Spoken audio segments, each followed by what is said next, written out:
All right, let's try this next question. And the question sentence is always where we begin. And it says, which of the following could be X?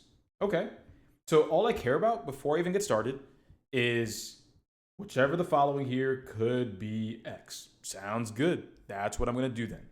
So let's write that there.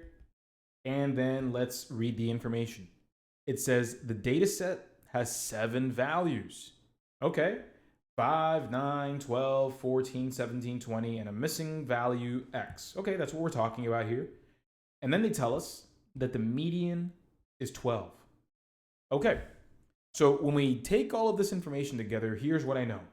I have 6 numbers, 5, 9, 12, 14, 17, and 20. I also have a median that is given to me. That median is 12. Now, my party people, quick question. When we think about median, what's the other M word that we think about associated with median?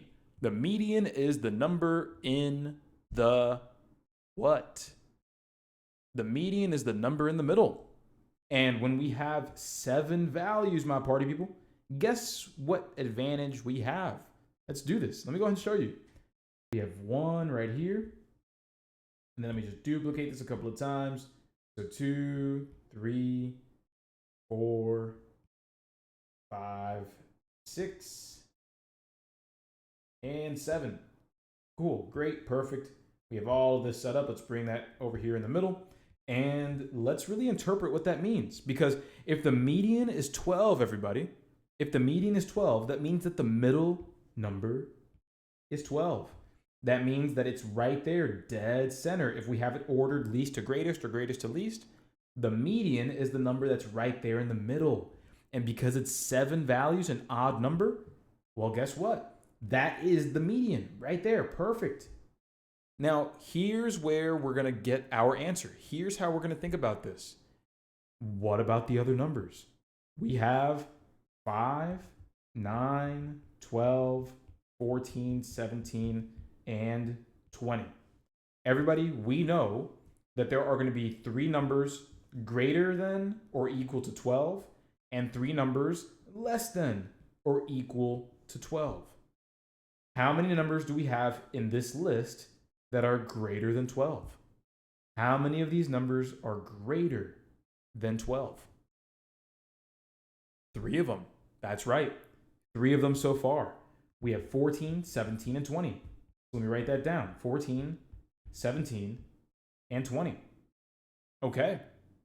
And everybody, so far, this 12, it could be that 12.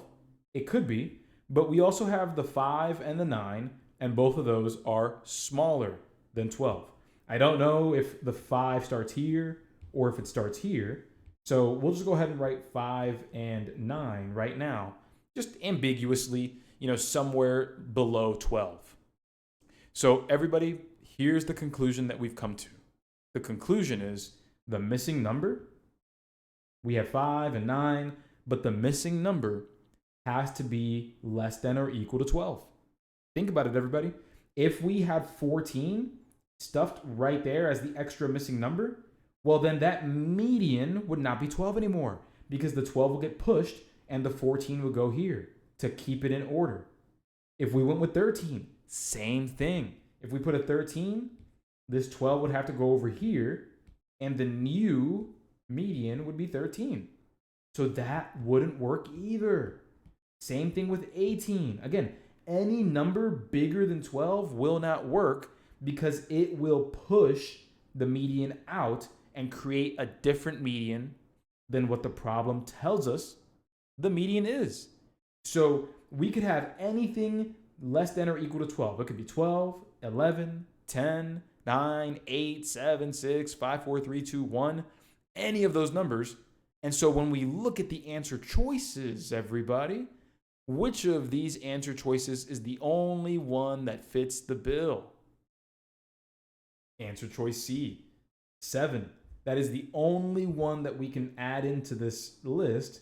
So 5, 7 would go there, and then here's the 9. That's the only way, that's the only value here that would preserve the median as 12. And there we are. So this is a nice little example of how we can apply the idea of median, but working backwards. Let's try this practice problem out. So we have solve x divided by 4 plus 3 equals 8. And so again, if we have a preferred way of looking at this and it's not what we see, this is another way of writing it. X over 4 plus 3 equals 8. It is the same exact way of viewing it. So the first thing, and again, anytime we are trying to solve equations, the very first thing we really want to do is understand what operations we look at. What are we seeing with our eyes? Because we're going to be working backwards.